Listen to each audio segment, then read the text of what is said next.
They say 70 is old. I say 70 is experienced.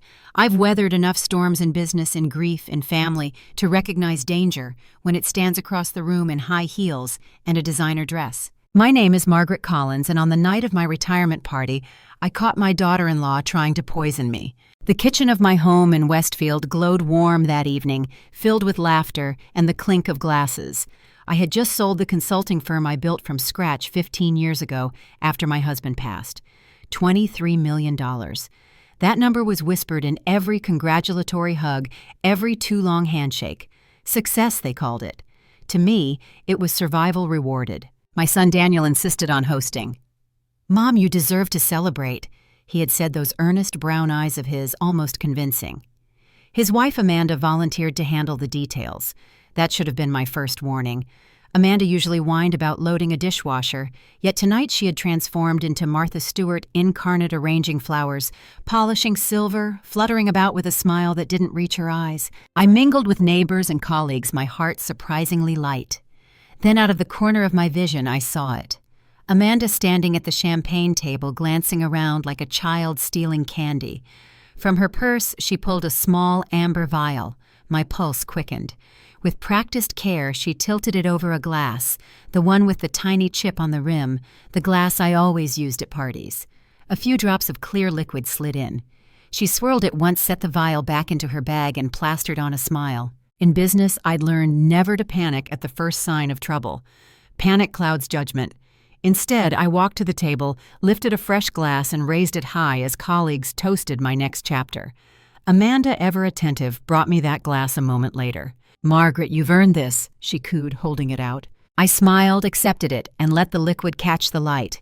Then, as soon as her attention shifted, I drifted toward the sink, tipped the contents down the drain, and slid the empty glass into a napkin. My hands didn't shake. 70 years had steadied them. Within minutes, the room carried on with its laughter. Only I knew that one of the sparkling flutes on the counter was no longer champagne but evidence. Then came the distraction. Amanda's mother, Eleanor Peterson, suddenly staggered near the hors d'oeuvres table. She clutched her stomach, muttering about dizziness. Guests rushed to her side. Someone shouted for 911. My own glass, safely emptied, remained wrapped in linen inside my clutch. I knelt beside Eleanor, pressing a hand to her shoulder. Her complexion was pale, but her breathing steady. Perhaps a reaction, perhaps nerves.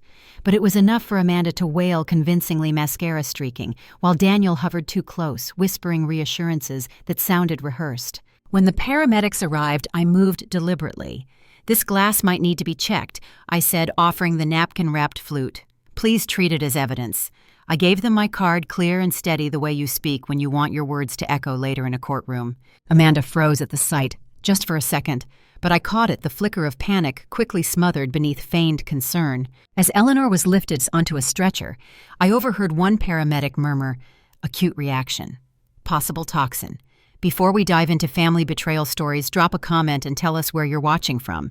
Hearing from people around the world makes these stories even more powerful and reminds us how connected we all are. Daniel turned to me, pale. "Mom, you don't need to come to the hospital.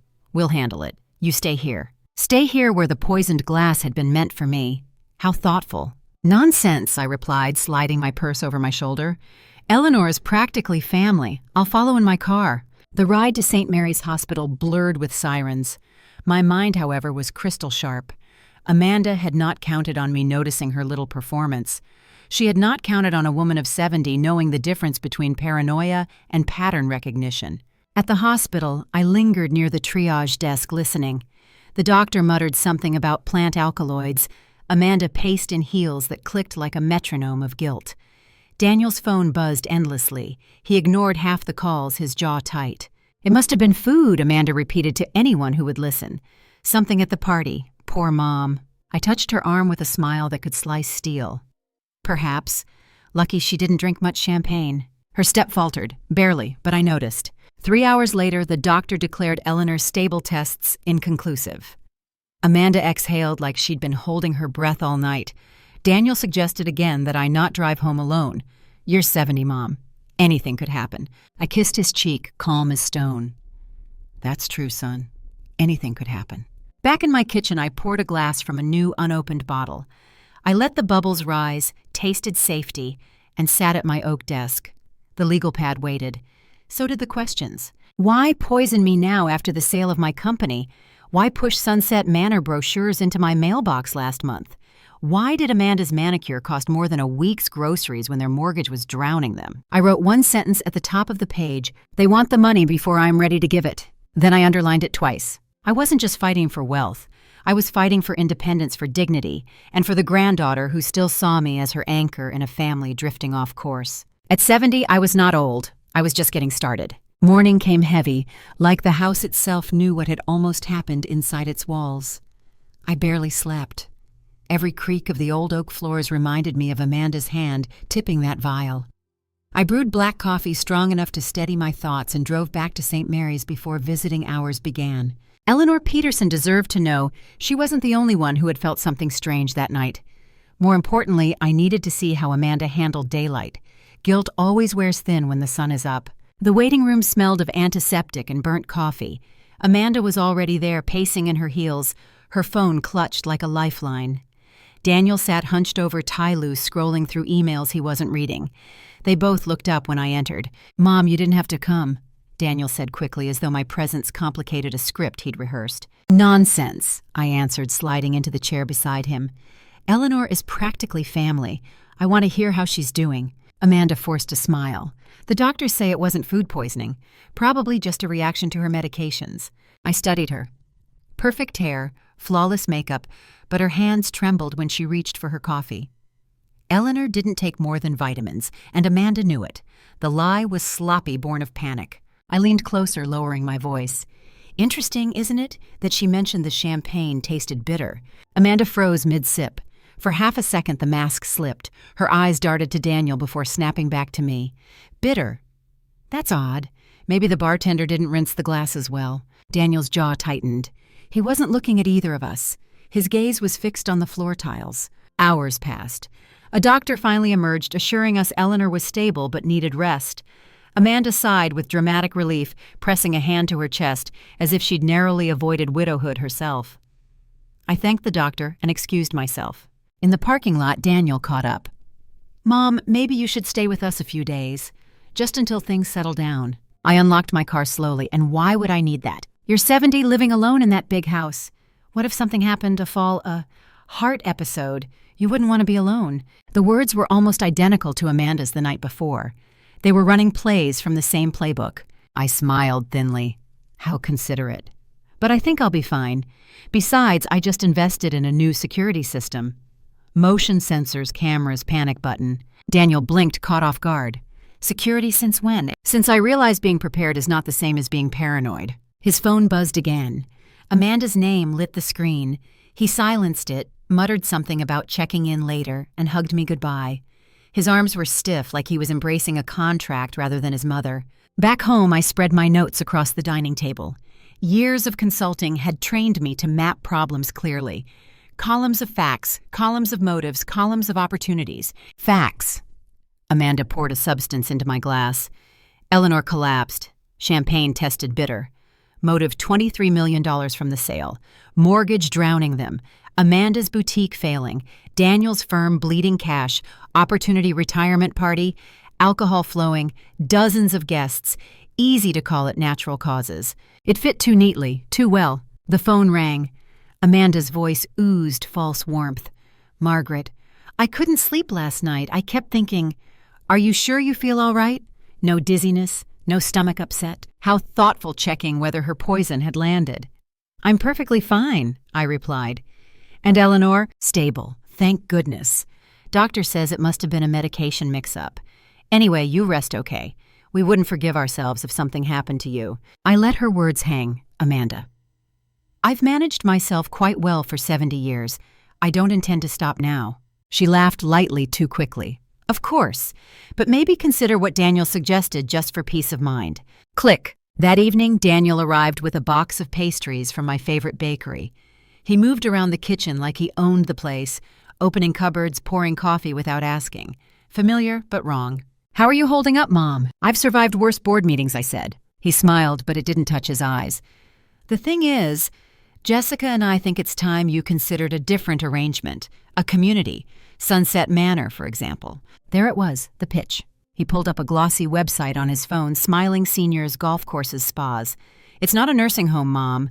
It's like a resort. You'd be surrounded by people safe cared for. And it's close to us. And the cost, I asked evenly. About $400,000 up front, but it covers everything.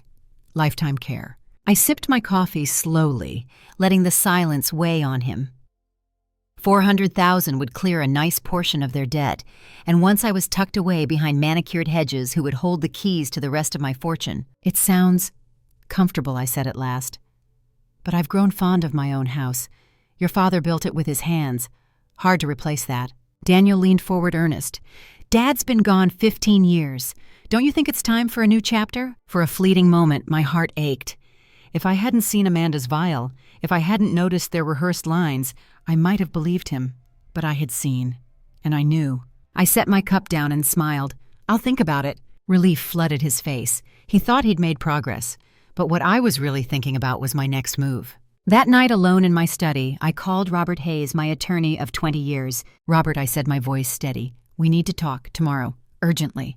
Because if Daniel and Amanda wanted to play games with my future, it was time I set the rules. Robert Hayes had always struck me as the kind of man carved from oak, solid, polished, dependable. I'd known him for 2 decades through grief and through triumph. He handled my husband's estate when cancer stole him too young, and he helped me draw the first contracts when I built my consulting firm from nothing. If anyone could anchor me now, it was Robert. His office smelled faintly of leather and fresh coffee. Dark wood shelves sagged with law books, and the tall windows framed downtown like a backdrop for power. I'd spent years negotiating in boardrooms, but here I always felt like the child again seeking a steady hand. Robert stood when I entered. Margaret, you look composed, which is either a good sign or a very bad one. Both, I said, lowering myself into the chair across from him. I need your mind on something ugly. I told him everything, the champagne Amanda's vial, Eleanor's collapse, Daniel's sales pitch for Sunset Manor. I described the tremor in Amanda's hand when I mentioned the bitter taste, the way Daniel parroted her arguments about my age, about safety, about new chapters. Robert listened without interruption, scribbling notes in his precise, slanted handwriting. When I finished, he set the pen down. You're certain about what you saw? As certain as I am that my name is Margaret Collins. He leaned back, tapping his chin. The law doesn't deal well with suspicion, Margaret. Without tested evidence from that glass or bottle, it's your word against hers. The paramedic sealed my glass. Surely it can be tested. It can. But even if it proves poison, Amanda could argue it wasn't meant for you, that she was careless, reckless, but not murderous. Defense attorneys love muddy water. I exhaled steady but firm. Then we stop the water from getting muddy. We make it impossible for them to touch me or my money no matter what story they spin. Robert's eyes sharpened. Then we start with 3 things: competency, documentation, updated estate planning, and a trust shield. He explained patiently, though I already knew some of it. If Daniel and Amanda wanted me declared incompetent, they'd need a doctor willing to testify. Rumor had it Dr. Thomas Whitaker, a geriatric psychiatrist, was more than willing to find dementia when families paid for it. I remembered hearing Whitaker's name from colleagues fighting ugly guardianship battles. We'll have you evaluated by an independent specialist first, Robert said. A clean bill of competency, notarized on record. That way any sudden diagnosis from Whitaker looks suspicious. I nodded. What about my will? Out of date. Right now, Daniel inherits nearly everything. That has to change. Robert pulled a thick folder from his drawer, sliding drafts across the desk. We can establish a trust. It will distribute a modest annual stipend to Daniel, enough to live on, but not enough to fuel their lifestyle. The bulk goes where you truly want it. I thought of Emily, my granddaughter. Sweet 16, bright as a sparkler, too young to see the rot in her parents' choices. Set up a college fund for Emily, protected, locked away so Daniel and Amanda can't touch it. Robert's pen moved quickly, and the remainder. Charities I've supported for years. Cancer research, scholarships for women starting businesses. Money should build, not destroy. For the first time in days, my chest loosened. But Robert wasn't finished. We also need personal safety. Security cameras, motion sensors, panic buttons. And Margaret, if Amanda tried once, she will try again. They'll be smarter next time. I met his gaze, calm and unflinching. Then I'll be smarter too. I didn't spend 70 years learning strategy just to lose to a greedy daughter-in-law. He almost smiled. I'll draft everything tonight. Tomorrow morning you'll sign and we'll notarize. From that moment, they can scream incompetence all they like, it won't matter. The trust will hold. I rose feeling taller than I had in weeks. Thank you, Robert. I knew I wasn't overreacting. Paranoia is seeing shadows that aren't there, he said gently. This isn't paranoia. This is survival. Back home, I sat in the quiet of my study, penning a letter I never thought I'd need to write. It was to Emily. Just a few lines tucked away in the new trust document sealed with instructions. If you are reading this, sweetheart, it means I've gone. But know this, I fought for my life and for yours. Don't let anyone tell you age makes you powerless. Remember, you come from a line of women who endure and outthink.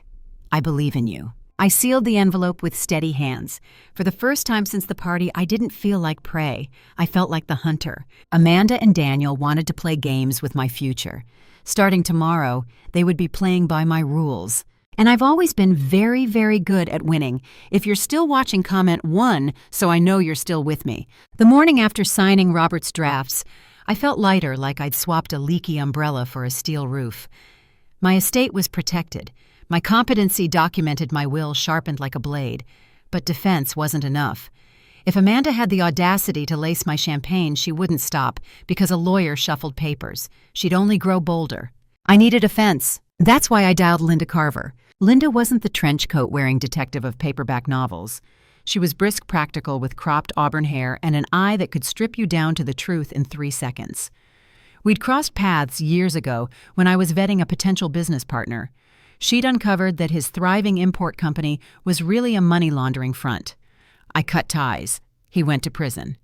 Linda had a talent for scraping polish off rotten wood. She met me at a cafe off Main Street, the kind where the waitresses call you hun, and refill your cup before you can ask. Margaret Collins, she said, sliding into the booth. Haven't heard from you in a decade. Either you're planning another company, or someone's planning something for you. The latter, I replied, stirring cream into my coffee. My daughter-in-law tried to poison me. Her brows lifted, but she didn't laugh. You sound very sure. I described the party, the vial, the bitter champagne.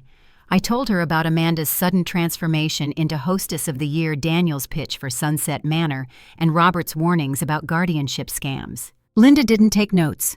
She didn't need to. Her memory was a vault. You want dirt, she said when I finished. I want truth, I corrected. Their finances, their debts, any insurance policies with my name on them. And if they've been paying off a certain Dr. Thomas Whitaker, I want to know. She sipped her coffee, considering this could get uncomfortable. Comfort ended the moment Amanda opened that vial. Her smile was thin, approving. Give me 72 hours. Those 3 days stretched like wire. I busied myself with small things, pruning roses, reorganizing the pantry, cooking meals I barely ate. Every time the phone rang, I expected Amanda's chirping voice, fake concern dripping like honey. Every time Daniel texted, I imagined him sitting beside her rehearsing lines. On the 4th evening, Linda called. I have what you asked for. Can we meet? We met in her office, a small space above a bail bondsman. No frills, just file cabinets and a humming air conditioner. She spread a folder thick with printouts across her desk. Where do you want me to start? With the money, I said. She tapped the first page. Daniel's architectural firm has been in the red for 2 years. He's kept the lights on by maxing out credit cards $83,000 in revolving debt. The house in Westfield refinanced 3 times. They're underwater by at least $250,000. I clenched my jaw. I'd given them the down payment covered tuition for Emily, even slipped them checks when Amanda cried about car repairs. And still they drowned themselves. Linda flipped another page. Amanda's jewelry boutique is worse. It bleeds cash. She's borrowed against the business line so many times it's basically collapsed. I kept my face still, though rage clawed at my chest. Then Linda pulled out a copy of an insurance application. Here's the kicker. 6 months ago, Amanda took out a $500,000 life insurance policy. On you. She listed herself as beneficiary, citing insurable interest as your primary caregiver. My blood iced over. How is that even allowed? It shouldn't be, but companies get sloppy. They assumed Daniel was the actual beneficiary. She just signed the paperwork. I stared at the document. Amanda's signature looped neat and confident. It was premeditation written in ink. There's more, Linda added. She pushed forward a series of bank transfers, regular payments, small but consistent, to Dr. Thomas Whitaker. Started 3 months ago. Consultation fees. My bet. He was preparing to declare you incompetent if poison didn't work. The room seemed to tilt. Poison on one end, psychiatric fraud on the other. They weren't just opportunists. They had a layered plan. I forced myself to breathe. You've confirmed what I suspected. This wasn't desperation in the moment. It was strategy. Linda closed the folder. So what's next, police? I shook my head. Not yet. If I go now, Amanda cries ignorance. Daniel plays the dutiful son, and Whitaker says I'm paranoid. I need them cornered. I need them holding the rope they meant for me. Her eyes glinted with something like respect. That's the Margaret I remember, sharp as glass. I left her office with the folder heavy in my purse but lighter in my heart. The truth was uglier than I'd hoped, yet clearer than I'd feared. Their greed was documented, signed, and time-stamped. Back home, I spread the papers on my desk, each page another nail in the coffin of trust I'd once had in my son. I whispered his name Daniel not with anger but with mourning. Amanda, I had never trusted. But Daniel, he had once brought me dandelions grinning with baby teeth. He had once stood on this very porch waiting for me to clap at his report card. And now he was signing away my sanity for a chance at my fortune. I closed the folder and poured a glass of wine. This wasn't just about protecting myself anymore. It was about teaching them both that underestimating me was their most expensive mistake. The next move was mine, and I already knew exactly what it would be. The folder from Linda Carver still sat on my desk, its edges sharp enough to cut. Every page was a wound, Daniel's debts, Amanda's reckless spending the insurance policy, with my name scrawled across the top. But wounds can be stitched into weapons if you're willing to wield them. So I decided to let my children think they'd already won. The next morning I called Daniel. Son, I said in my calmest voice, I've been thinking about what you and Amanda suggested. Sunset Manor, maybe it isn't such a bad idea. Silence. Then the quick intake of breath he used to make when he pulled an ace in poker. Mom, that's wonderful. I'll tell Amanda. We can help with the paperwork. Yes, I said, but I'd like you both to come here. Tomorrow. We'll do it together at the dining room table. He agreed so quickly it almost hurt. That evening I met Robert Hayes at his office. He'd already read Linda's findings. His mouth pressed thin, his eyes sharp. They're in over their heads, he said, which makes them dangerous, but also predictable. I slid into the chair opposite him. Then let's give them the rope. I want documents that look real, but give them nothing. Robert nodded, pulling out drafts. This power of attorney looks standard. They'll think it grants Daniel authority over everything. In reality, it controls a single account with $1 in it, nothing more. I smiled for the first time in days. Perfect. He handed me another packet. And this is a fresh will, already notarized. It mirrors the trust we built Emily's education secured charities funded Daniel given only a stipend. If anything happens to you, Amanda gets nothing. Then all that's left, I said, is to make sure Amanda believes she's holding the keys. The next afternoon, the Collins household looked like a boardroom. Papers spread across the mahogany table pins lined neatly beside them. I brewed fresh coffee, set out scones from the bakery, and waited. Amanda arrived in pearls and perfume, her smile brittle with anticipation. Daniel followed, carrying a leather briefcase like he was presenting at a shareholders' meeting. Mom, thank you for trusting us with this, he said, pulling out forms from Sunset Manor's website. You won't regret it. I poured coffee, letting my hand remain steady. I hope not. Amanda slid papers toward me. This is the admission contract. And here's the financial disclosure form. Sunset Manor requires a full list of your assets. I skimmed the first page, recognizing the trap. If I handed over those numbers, I'd be baring my throat. Instead, I set it aside, reaching for Robert's decoy. Before we get too deep, I said smoothly, Robert insisted I sign this power of attorney first. Just a precaution, he said. You'll be handling the details, Daniel, so it makes sense. His eyes lit like a man glimpsing shore after a storm. Of course, Mom, that's smart. Amanda leaned closer, eager. Once that's done, Sunset Manor can move you in within the week. Lovely, I murmured, pen gliding across the fake. They didn't notice that the account number belonged to an empty shell. They didn't notice the fine print that locked their authority into irrelevance. They only saw what they wanted control. Afterward, Amanda gathered the papers with a triumphant flourish. This is the start of a new chapter for you, Margaret. You'll be safe, cared for. Safe, yes, but not in the way she imagined. Daniel hugged me at the door.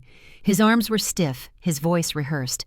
You'll thank us one day. I watched them drive away, Amanda already dialing someone, her hands slicing the air in excitement. Inside, I poured myself a glass of wine and leaned against the counter. My heart beat steady. The trap was set, the bait taken. Tomorrow I'd call Detective Karen Brooks. When the time came, she would walk through my front door with a folder of toxicology results. And Amanda would discover that the game she thought she'd been winning had only just begun. That night I wrote in my journal a habit from the early days of widowhood. Let them believe they're clever, I scrawled. Let them taste victory. The sweetest moment is not the catch, but the reveal. I closed the book, placed it on my nightstand, and turned off the light. For the first time since the party, I slept soundly. Because tomorrow, the real performance would begin. Morning sunlight poured across my dining room table, still cluttered with the fake documents Daniel and Amanda thought were their golden ticket. I'd left them there on purpose, a reminder of the game in motion. The phone in my hand felt heavier than it should as I dialed the number Robert had given me. Detective Karen Brooks picked up on the second ring. Her voice was low, steady, the voice of someone who had spent years sifting truth from lies. Mrs. Collins, this is Detective Brooks. Mr. Hayes said you had information for us. Not information, I replied, keeping my tone calm. Evidence. Champagne glass unopened bottle witnesses who saw my daughter-in-law at the drinks table. I believe my family attempted to poison me. Silence, then a measured response. That's a serious allegation. Can you bring the items to the station? They're sealed.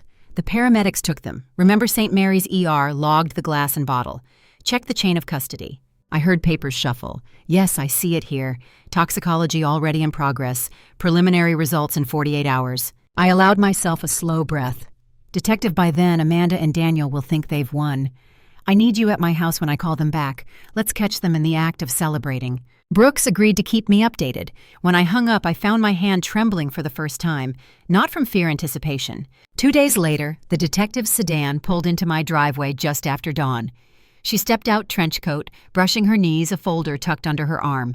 Her partner followed, younger, carrying a sealed evidence bag. We sat in my living room, sunlight painting long lines across the hardwood floor. Brooks opened the folder. The lab confirmed it oleander extract. Highly toxic, no medical purpose. Whoever poured it knew exactly what they were doing. I swallowed hard, though I'd known the truth already. Amanda. The detective didn't nod, but her eyes softened. The concentration was highest in the glass paramedics collected, the one you say was intended for you. Enough to kill, if you hadn't disposed of it. She didn't finish. She didn't need to. Her partner spoke next. We also found fingerprints consistent with Amanda's on the vial recovered later from her purse during a search connected to her mother's incident. I leaned back steady now. Then it's time she answers for it. Brooks closed the folder. We'll follow procedure. We can't arrest her yet without a formal interview, but if you're comfortable, we'd like to be present when you invite her back to your home. We'll listen, observe. If she incriminates herself, we move. She'll incriminate herself, I said coldly. She always talks too much when she thinks she's won. That afternoon, I called Daniel. Son, could you and Amanda stop by tomorrow morning? Robert says there are a few tax papers I need to sign before the manor transfer is finalized. Excitement laced his voice. Of course, Mom. We'll be there. I hung up, staring at the quiet house. My husband's portrait watched from the mantel, his smile frozen in oil paint. Wish me luck, Bill, I whispered. It seems our boy needs a lesson you never thought we'd have to teach. The next morning, Daniel and Amanda arrived right on time, dressed like they were meeting a banker. Amanda carried a designer tote, her heels sharp against the tile. Daniel's briefcase bulged with papers. We sat at the dining table. I laid out Robert's decoy documents again. Amanda's fingers itched toward them, her smile brittle with hunger. Just a few signatures, Daniel urged. Then everything settled. Before I could answer, a knock rattled the door. Amanda frowned, expecting someone. I rose slowly, heart steady, and opened the door. Detective Brooks stepped in, badge flashing. Her partner followed, carrying the evidence folder. Amanda went pale. Daniel blinked, confused. Mrs. Collins, Brooks said evenly, "We need to speak with you regarding the toxicology results from your retirement party." Amanda's voice cracked. Toxicology? What are you talking about? Brooks laid the folder on the table, sliding photographs across the wood images of the champagne flute, the vial, the chemical analysis. Oleander extract. Someone deliberately poisoned the champagne served to Mrs. Collins. Daniel's face drained of color. This must be some mistake. Amanda's hands shook as she reached for the photos. That's insane. Why would I? Her voice faltered. Brooks didn't blink. That's what we'd like to know, especially since your fingerprints were found on the vial. The room thickened with silence. Amanda's mouth opened and closed, no words forming. Daniel stared at her as though seeing her for the first time. I folded my hands calmly.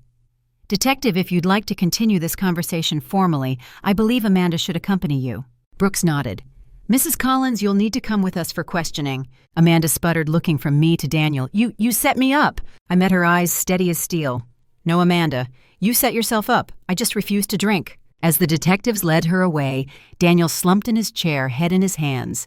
Papers lay scattered across the table, worthless now, just ink and lies. I poured myself a glass of untouched champagne from a fresh bottle. The bubbles fizzed bright and alive. "To survival," I whispered, raising it to the empty room, and to the lesson they never expected a 70-year-old woman to teach. The house was quiet again after Detective Brooks and her partner led Amanda out in handcuffs. Only the faint echo of the front door shutting remained heavy as a gavel. I turned back to the dining room. Daniel was still in his chair, shoulders slumped, head buried in his hands. The papers he'd brought, Sunset Manor brochures, power of attorney forms, were scattered like fallen leaves across the table. For a long moment I said nothing. Silence is a sharper weapon than anger. Finally he lifted his face. His eyes were red, not from grief, but from fear. "Mom, I swear, I didn't know she'd try to poison you. I never would have gone along with that." I leaned against the table, crossing my arms. "But you went along with everything else, didn't you?" He flinched as though I'd struck him. "It wasn't like that. We were drowning. The firm's been losing money for years, the house." He gestured helplessly. "Amanda said if something happened to you naturally, we'd inherit enough to start over. I let the pause hang. You thought what, Daniel? That it was acceptable to circle like vultures and wait for me to collapse. That planning to strip me of my independence was somehow noble if you didn't pour the poison yourself." His lips trembled. "She told me it was about protecting you, about making sure you were safe. She said Dr. Whitaker could evaluate you just to prove you weren't thinking clearly anymore. A precaution, she called it." There it was, the truth laid bare. I sank into the chair opposite him, folding my hands on the table. "Do you hear yourself? You were willing to let a bought doctor declare me incompetent. Your own mother. Also, you could sign my checks without asking." He buried his face in his hands again. "I didn't think it through. I was desperate. Desperation doesn't excuse betrayal." He looked up sharply. "I'm sorry, Mom. Truly, I never wanted to hurt you." I studied him, searching for the boy who once brought me dandelions clutched in tiny fists. I could still see him in flashes behind the exhaustion, behind the fear. But this man sitting before me had chosen his path step by step. Not once, not twice, but for months. I pulled a document from the sideboard, the copy of Linda's report. Sliding it across the table, I tapped the page with Whitaker's name highlighted. "You started paying him 3 months ago, long before the party, long before Amanda's poison. This wasn't her manipulation, Daniel. It was your plan, too." His face went white. You had someone investigate me." "I did, and now I know exactly how deep the hole is that you've dug." The dam broke. Words tumbled from him in a rush.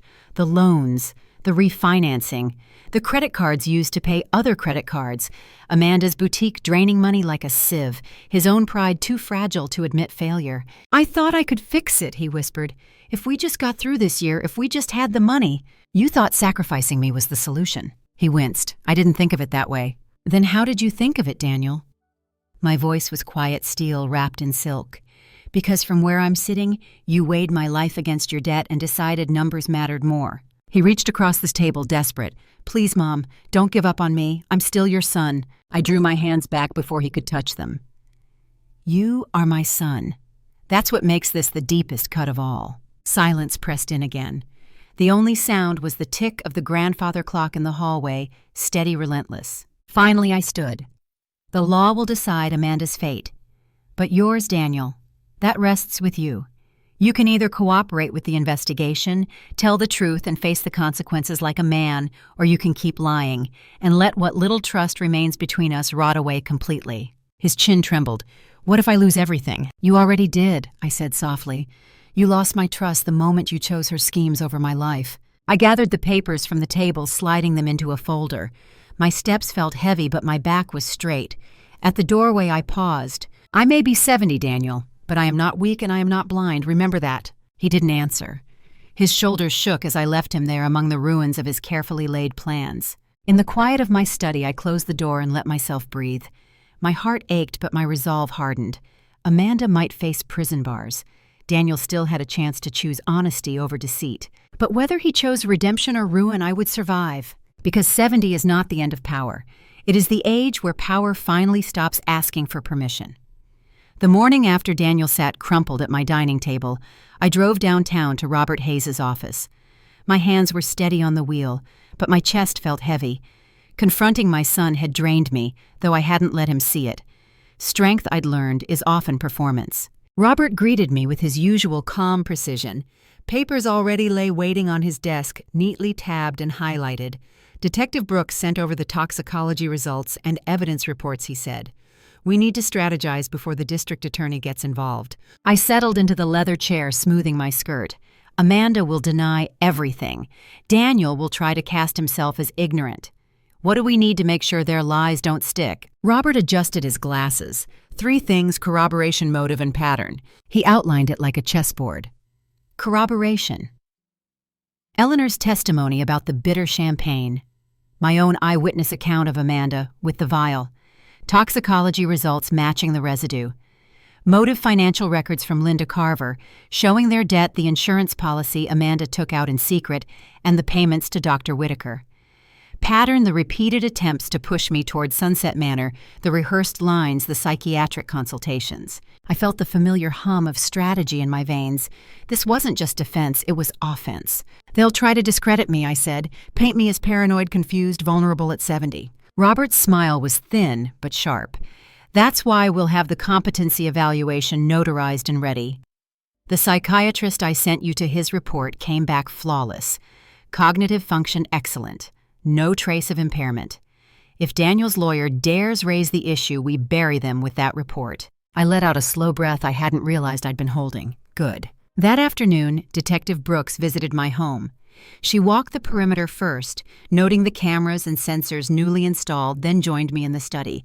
Her notepad was half filled already. Mrs. Collins, the district attorney's office, is interested, but they'll want airtight evidence before filing attempted murder charges. Amanda's fingerprints on the vial are strong. Toxicology is stronger. But juries like a story they can follow. Then let's give them one, I replied. Brooks nodded. Eleanor Peterson has already agreed to testify that she saw Amanda near the drinks table and tasted bitterness in her champagne. That supports your account. We'll need you both consistent. I smiled faintly. Eleanor has no love for Amanda these days. Nearly dying tends to clear loyalties. Brooks's eyes softened. And your son? The question landed heavy. I chose my words carefully. Daniel has admitted he knew about the plan to use Dr. Whitaker if I refused Sunset Manor. He claims he didn't know about the poison. Do you believe him? She asked. I stared out the window at my blooming roses. I believe he convinced himself not to know, which in my book is the same thing. She jotted notes. We'll need his phone records, texts, emails. If Amanda spelled out even part of the plan, that's conspiracy. I remembered the messages Linda had shown me. Amanda urging Daniel to push me, promising I'd be begging them by Sunday. My throat tightened, but I forced my voice steady. He has them. He won't escape them. That evening, Robert Brooks and I sat around my dining table, the same place where Amanda had once spread Sunset Manor brochures like bait. Now it was War Council. Robert laid out the timeline. Amanda purchases insurance policy. Daniel begins payments to Whitaker. Pressure campaign for Sunset Manor. Retirement party attempted poisoning. Fake documents signed police intervention. We'll package this, Robert said, so the district attorney sees not isolated incidents but a coordinated scheme. That's what makes conspiracy charges stick. Brooks added, we'll also subpoena financial statements from Sunset Manor.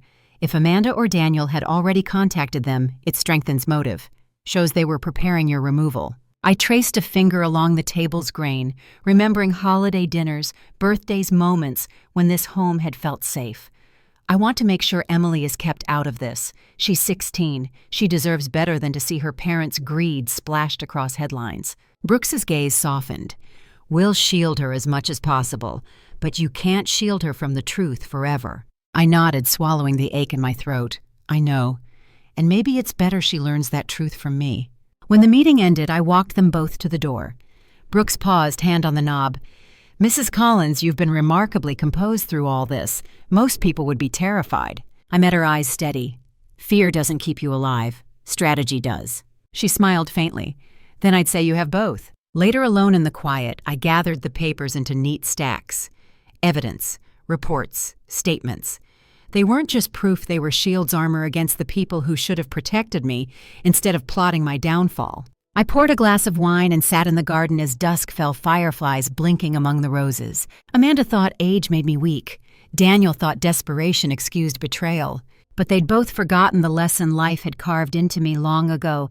Survival isn't about being the strongest.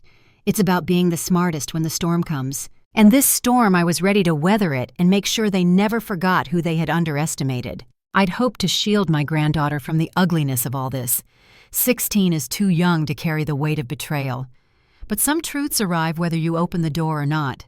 Emily showed up on my porch one Saturday afternoon, her backpack slung over one shoulder, hair pulled into a messy bun. Her eyes, Daniel's eyes, were rimmed red. "Grandma," she said, her voice trembling, "is it true? Did Mom really try to hurt you?" My chest ached. I stepped aside and pulled her into the house. "Come in, sweetheart. Let's sit." We settled on the sofa. She twisted the strap of her backpack in her lap, waiting for me to answer. "Yes, Emily," I said softly. "It's true. Your mother put something dangerous in my drink, but I didn't drink it. And I'm still here." Tears spilled down her cheeks. "Why? Why would she do that?" I brushed a strand of hair from her face.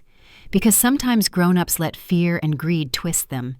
Your parents made choices out of desperation, and those choices hurt me and you. But none of this is your fault." She buried her face in her hands. "Dad said you were confused, that you were imagining things. But then I saw the news, Mom getting into the police car, and I didn't know what to believe." I placed a hand on her shoulder. "Believe this, I love you. And I fought to protect myself, not to punish you. You deserve to grow up knowing the truth, not living in a house built on lies." For a while, we sat in silence, broken only by the clock ticking on the mantel. Finally, Emily asked, "So what happens now to Dad? To Mom?" I sighed. "The courts will decide. Your mother faces serious charges. Your father? He wasn't innocent either. He knew more than he admitted. But he has a chance to cooperate, to tell the truth. That's his choice now." Her chin quivered. "I don't want to lose them both." I pulled her close, letting her cry against my shoulder. "I know, sweetheart. And no matter what happens, you won't lose me." Later in the kitchen, I poured her a glass of lemonade. She sat at the counter, eyes swollen but steady. "Grandma, are you angry all the time?" "At them." I paused. The honest answer was complicated. I was angry, yes. But mostly, I'm sad. Sad that my son and his wife thought money mattered more than love. Sad that they forgot who I am. But anger won't heal anything. Truth will. Boundaries will. She traced her finger along the rim of the glass. "I don't want to be like them." I leaned across the counter, meeting her gaze. "Then don't be. Choose differently. Learn from their mistakes, not their excuses. You're already stronger than you realize." Her lips curved into the smallest smile. "Maybe I'll study law. Help people who go through things like this." My chest warmed. "You'd be brilliant, and if that's the path you choose, I'll be right there cheering you on." That evening we walked through the garden together. The roses were in bloom, stubborn and beautiful, despite storms and neglect. Emily touched a petal gently. "They're so strong." "Strength doesn't always roar," I told her. "Sometimes it just survives season after season, blooming anyway." She slipped her hand into mine. "Like you." Tears pricked my eyes, but I held them back, like us. After I tucked her into the guest room that night, I lingered at the doorway. She was scrolling on her phone, probably messaging friends who couldn't imagine the headlines attached to her family. But there was determination in her young face. Maybe that was the real legacy, not the millions in trusts or the legal battles, but this girl choosing a different story for herself. Back in my study, I opened my journal and wrote, "Today, Emily asked if I was angry. I told her I was sad instead. The truth is, I am both. But seeing her courage makes me believe healing is possible. Maybe the cycle ends with me. Maybe it blooms with her." I closed the book, listening to the quiet house.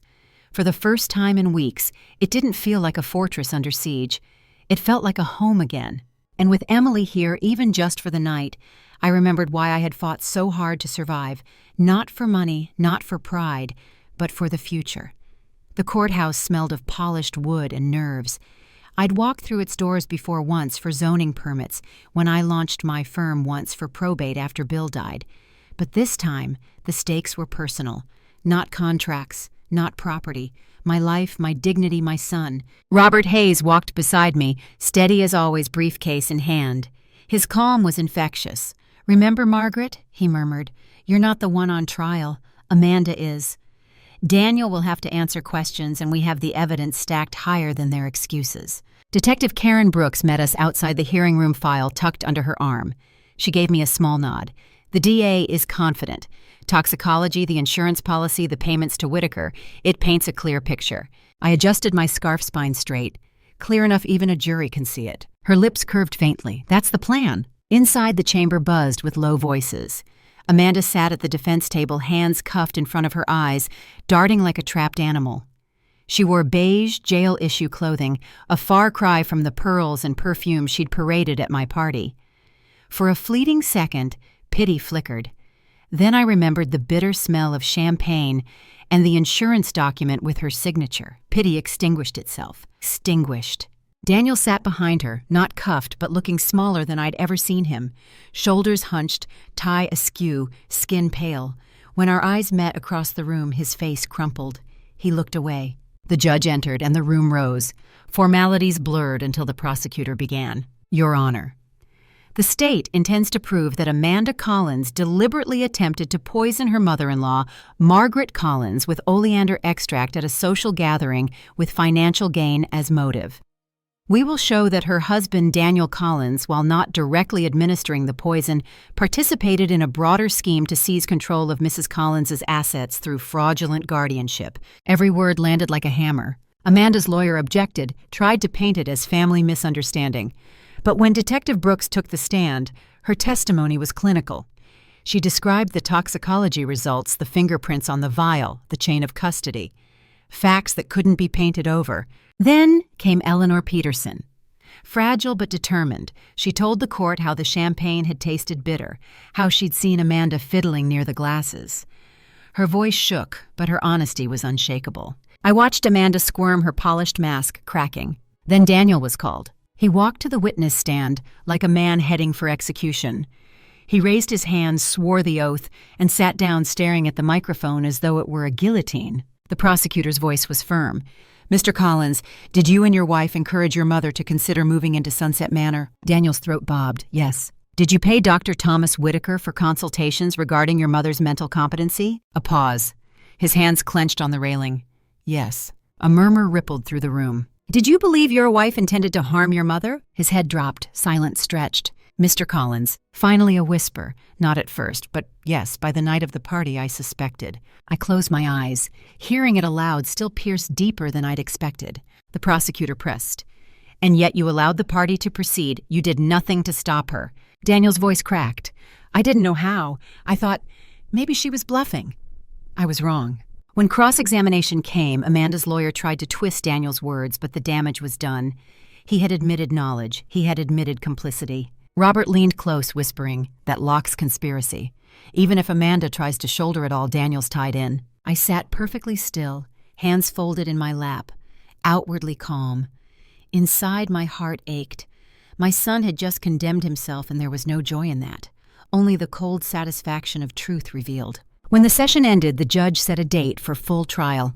Amanda was escorted out, her eyes burning holes into me. Daniel lingered, flanked by his attorney, looking like a boy again, lost and frightened. As I walked past, he whispered, "Mom, I'm sorry." I paused just long enough to meet his eyes. "Then prove it in there," I said softly. "Tell the truth, all of it." And I walked on head high because survival wasn't about erasing pain. It was about standing tall in it. That night back home, I poured myself tea instead of wine. My garden glowed in the moonlight, roses whispering in the breeze. I wrote in my journal, "Today my son admitted under oath that he betrayed me. My daughter-in-law sits in jail. The storm is not over, but the winds are turning. I will not crumble. Because dignity is not granted, it's defended." I closed the journal, feeling both hollow and fierce. Tomorrow would bring more battles. But tonight, I let myself breathe, knowing the truth was finally out in the open. The courthouse echoed in my mind for days, after the hearing, Amanda's pale face. Daniel's halting admissions, the judge's gavel closing like a door. But back at home, the world was quieter. My roses still bloomed. The kettle still whistled at 6 each morning. And Emily still knocked on my study door, asking if she could sit with me a while. One afternoon, she perched on the edge of the armchair across from my desk, her notebook, open, pen tapping nervously. "Grandma," she said, "I'm working on a school essay. The topic is what legacy means to me." Her words made me pause. Legacy. For so long I'd thought of it in terms of dollars and trusts, wills, and bequests. But Emily's eyes told me she was asking for something different. "And what does it mean to you?" I asked gently. She bit her lip. "I used to think it was money. Like inheritance. That's what Mom always said. But after everything that's happened, I think maybe it's more about what you leave behind in people. Not just in banks." Tears stung my eyes, though I kept my voice steady. "That's wiser than many adults, Emily." She looked down at her notebook. "Do you think your legacy is the company you built, or the money you've protected?" I leaned back, considering. The company had given me independence, respect, security. The money had allowed me to survive Amanda's schemes. But sitting across from my granddaughter, I realized neither was the answer. "My real legacy," I said slowly, "is sitting right in front of me. It's you learning not to repeat the mistakes your parents made. It's knowing that love, honesty, and courage matter more than any bank account." Her eyes shimmered. "Grandma." I reached across the desk and squeezed her hand. "When I'm gone, you'll have enough for college for a start in life. But what I want most is for you to carry strength in your heart. To know that no one, not even people you love, has the right to take your dignity." Later that week, Emily helped me in the garden. She wore gloves too big for her hands, tugging weeds with determined little grunts. "I'm not good at this," she admitted. "Neither was I when I started," I said with a smile. "But roses don't need perfection. They need care. Same as people." She glanced at me. "Even Dad." The question hit deep. I set my trowel down, brushing soil from my palms. "Yes, even your dad." "Care doesn't always mean approval, Emily. Sometimes it means setting boundaries so people can't hurt you again. That's care too. Care for yourself." She nodded as though tucking that lesson away. That evening, after Emily went to bed, I sat with Robert in my study. He'd stopped by with new documents finalizing protections, tightening the trust. But when he saw my journal open on the desk, he asked, "Still writing every night?" "Yes," I said. "For Emily. Someday she'll read it, and maybe it will help her understand who I was beyond all this courtroom drama." Robert's gaze softened. That might be the most important inheritance of all. The next morning, Emily read me a draft of her essay.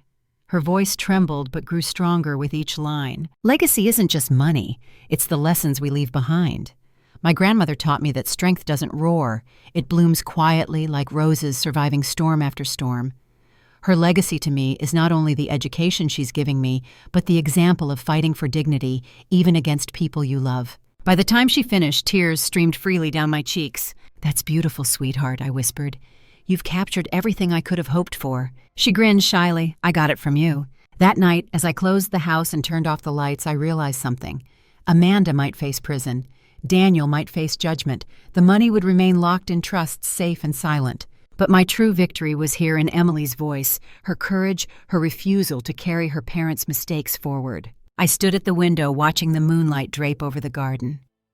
"Bill," I murmured into the night, "our legacy isn't the business or the bank accounts, it's her. It's always been her." And for the first time since the poisoning, I felt peace deep in my bones. The courtroom was colder this time.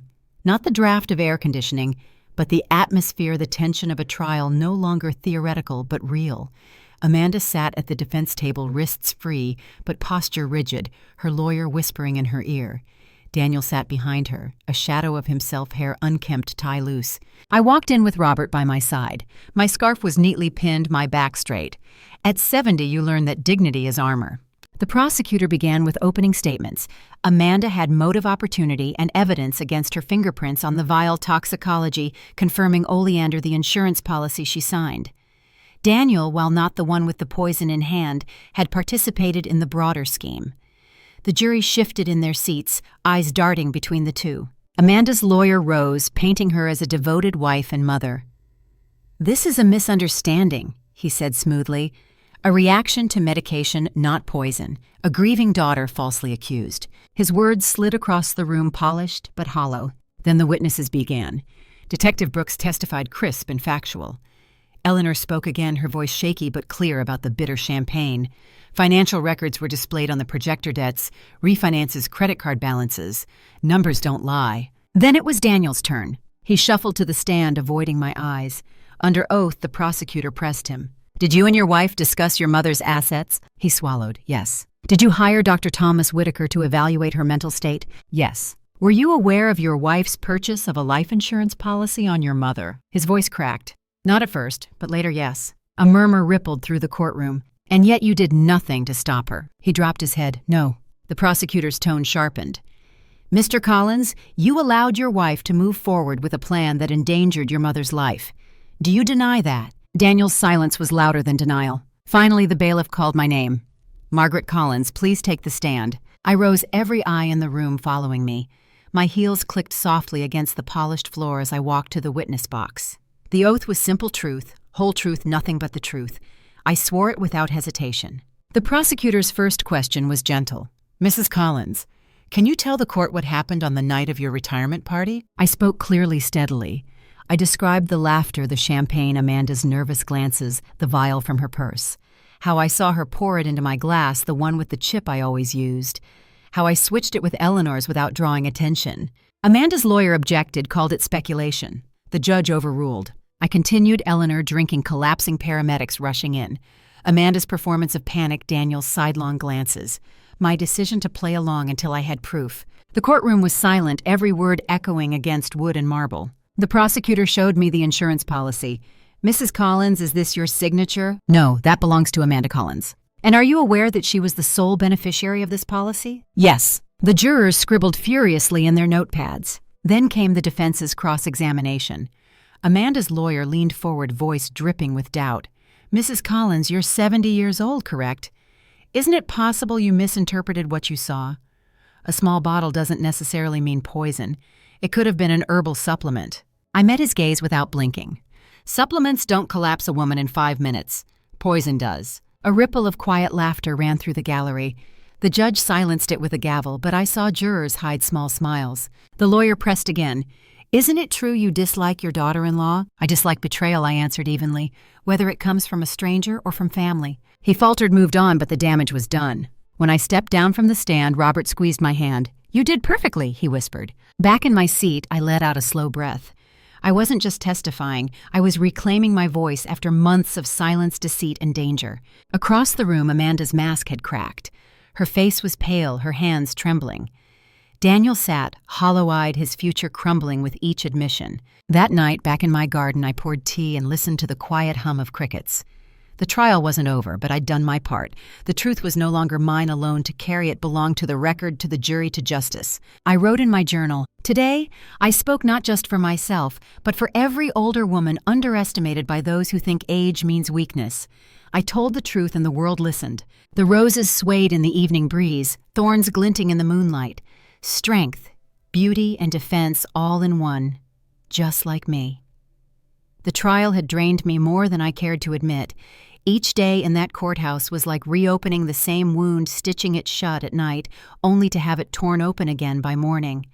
Still, I held myself steady. I had survived worse storms, and this one would not sink me. Would. But I wasn't expecting Robert's call that Tuesday evening. "Margaret," he said, voice brisk, "I need to see you first thing tomorrow. Something's come up." Those words, "something's come up," carry weight when spoken by a lawyer who chooses each syllable with surgical precision. I spent the night staring at the ceiling, imagining every possibility: a mistrial, a loophole, a betrayal from someone I hadn't yet considered. At Robert's office, the morning sun slanted through the blinds, striping his desk in golden shadow. He gestured for me to sit, then slid a folder across the wood. "The defense filed a motion late last night," he explained. "They're attempting to shift blame. Amanda's attorney claims Daniel orchestrated the financial side and pressured her into desperate action. They're painting her as the panicked wife, not the mastermind." I flipped through those papers. Amanda's signature was everywhere, yet now her lawyer wanted the jury to see her as a victim of circumstance. "So she's throwing my son under the bus," I murmured. Robert nodded grimly. "If the jury believes that Amanda might get a reduced sentence, Daniel could face harsher penalties." My stomach knotted. I had no sympathy for Amanda. She'd tried to kill me.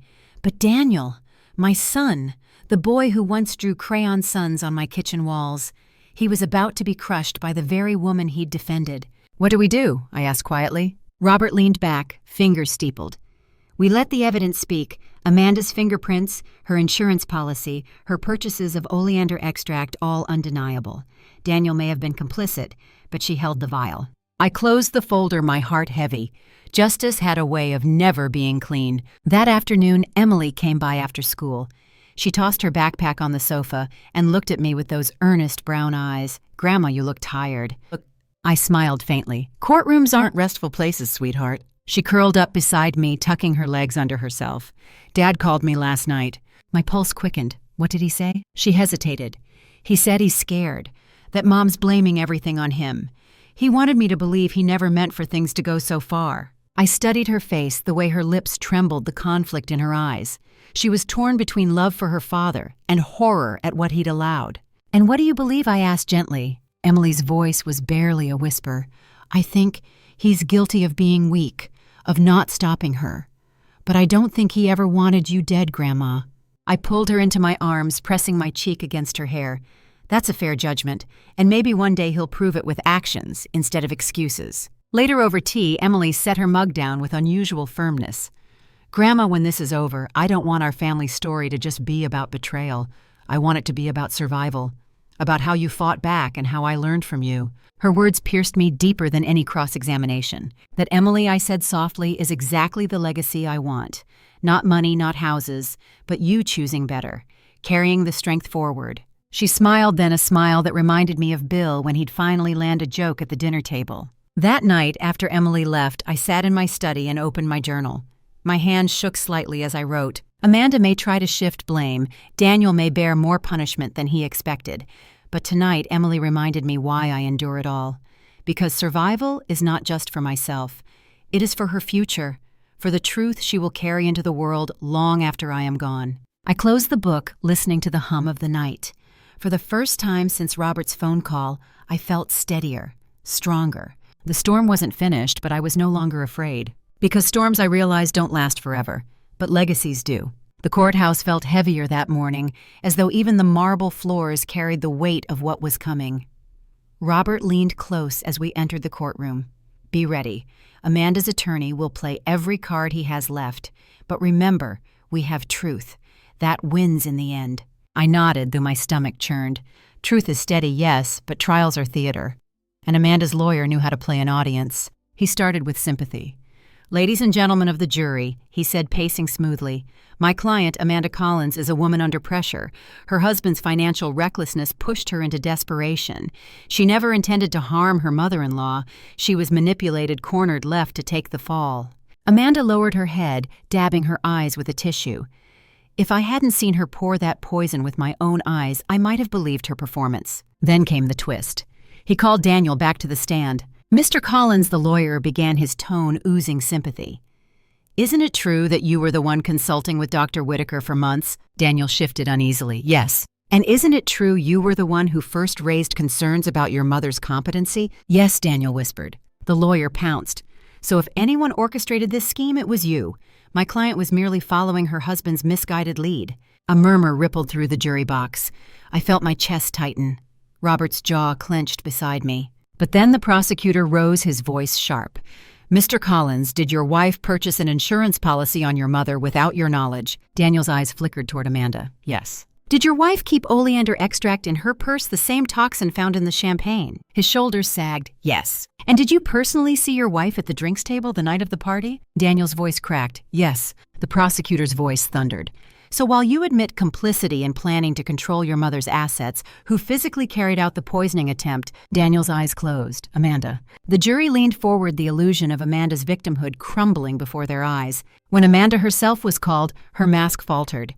Her lawyer prompted her to speak of stress, of fear of being trapped in Daniel's debts. But under cross-examination, the cracks widened. "Mrs. Collins," the prosecutor said, holding up the evidence bag with the vial, "is this your purse?" Amanda swallowed hard. "Yes." "And these fingerprints, do you deny they're yours?" Her lips pressed thin. "No." "So despite your claims, you and you alone brought poison to that party." Amanda's eyes darted, searching for an escape that didn't exist. The jury's faces hardened. I sat silent through it all, my hands folded in my lap, back straight. Watching Amanda squirm gave me no joy. Watching Daniel's shame gave me no relief. What I felt was something deeper, a hollow ache that family had come to this battlefield, that blood ties had been twisted into weapons. But I also felt resolve. If justice required me to bear witness, then I would not falter. As court adjourned for the day, Robert whispered, We're close. Tomorrow will be closing arguments. Amanda's defense is unraveling. I walked out into the sunlight, Emily waiting for me on the courthouse steps. She slipped her hand into mine. Grandma, you were so strong in there. I looked down at her, her young face lit with determination. Strength isn't about not hurting, Emily. It's about standing tall even when you do. She nodded, and for the first time I saw not just my granddaughter, but a young woman beginning to shape her own story. That evening I sat in my garden with my journal. Today I wrote, Amanda tried to play the victim. Daniel tried to balance truth with shame, but the jury saw through it. Tomorrow decides their fate. Whatever comes, I know mine to live free to love Emily and to leave behind more than money, dignity, strength, and truth. The roses swayed in the twilight, thorns, glinting blossoms open. Beautiful, resilient, like me. When the jury filed back into the courtroom, the air was so still I could hear the ticking of the clock above the judge's bench. Amanda sat rigid, her knuckles white, her eyes darting like a cornered animal. Daniel sat behind her, pale and broken, his shoulders sagging, as though the weight of his choices had finally crushed him. The foreperson rose. We, the jury, find the defendant Amanda Collins guilty of attempted murder and conspiracy. A ripple went through the room. Amanda let out a sharp breath, her eyes snapping shut. Daniel lowered his head into his hands. The judge's gavel struck. It was finished. But as I sat there, I felt no triumph, no victory. Only a quiet sadness, heavy but clarifying like rain that washes a dusty road. Amanda had chosen greed and deception. Daniel had chosen silence and complicity. Their punishment was just. Yet my heart whispered that clinging to bitterness would chain me more tightly than their schemes ever could. That evening, back into my garden, I walked among the roses. They had bloomed wildly despite storms, their petals soft, their thorns sharp. I thought of my husband, Bill, who once told me roses teach us beauty and pain grow together, and both deserve respect. Daniel's betrayal had cut me deeper than any thorn. Amanda's hatred had nearly killed me. But looking at those roses, I realized forgiveness isn't the same as forgetting. Forgiveness is freedom. It doesn't excuse their choices. It releases me from carrying their weight. I chose to forgive not for them but for myself, for Emily, for the life I still had ahead of me. Emily joined me in this garden later, her arms wrapped around a stack of notebooks. Grandma, she said, I want to start writing. Maybe even tell our story one day. People need to hear what happened so they know they're not alone. I brushed a leaf from her hair. If you do, don't write it as a tragedy. Write it as survival, as strength. Tell the truth, yes, but also tell about love, about healing, because that's the part the world needs most. She nodded, her eyes bright. I will, I promise. Months later, Amanda was sentenced to 15 years in prison. Daniel, after cooperating with prosecutors, received a lighter sentence. It broke my heart to watch him led away, but I prayed he'd use those years to rediscover the man he once was, the boy who used to bring me dandelions and smile as though love was enough. Emily visited me every weekend. She grew taller, stronger, more determined. One evening she read aloud from an essay she'd written, Family betrayal stories don't have to end in bitterness. Sometimes they can become stories of survival, courage, and forgiveness. My grandmother taught me that dignity is worth defending, but love is worth keeping even when it hurts. Hearing her words, I felt my heart mend a little more. Now when I sit on my porch and watch the sun dip behind the horizon, I no longer think about poison in a glass or papers spread across my dining table. I think about Emily's laughter in the kitchen, the roses blooming in the garden, and the peace that comes when you choose forgiveness over vengeance. I know many of you watching have lived through your own trials. Some of you carry wounds from betrayals that cut close to the bone. If my story has shown you anything, let it be this: you are stronger than you think, and it is never too late to take back your dignity, your voice, your life. Yes, betrayal wounds us, especially when it comes from family, but it doesn't have to define us. We can choose to stand tall, to protect ourselves, and when we're ready to forgive, not because they deserve it, but because we do. So, dear friends, as we close this chapter, I leave you with this thought. Roses bloom again each season. No matter how many storms try to break them, we can too. Thank you for walking with me through this journey. These family betrayal stories remind us that life is fragile, but also that love and dignity are powerful enough to outlast cruelty. If this story touched your heart, I invite you to subscribe, to share your own story in the comments, and to let others know they are not alone. Because every voice matters. Every story has the power to heal. And tonight, as I set my journal aside and listen to the quiet hum of the evening, I know this for certain: I may be 70, but I am not powerless. I am free.